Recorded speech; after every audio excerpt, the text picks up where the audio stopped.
Еще один момент. Когда прогоняли сифон, проверяли, создается вакуум.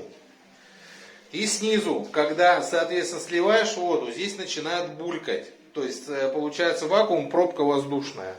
Так как никуда не выведен этот грибочек, который дает поступление воздуха, есть предложение его хотя бы здесь вытащить.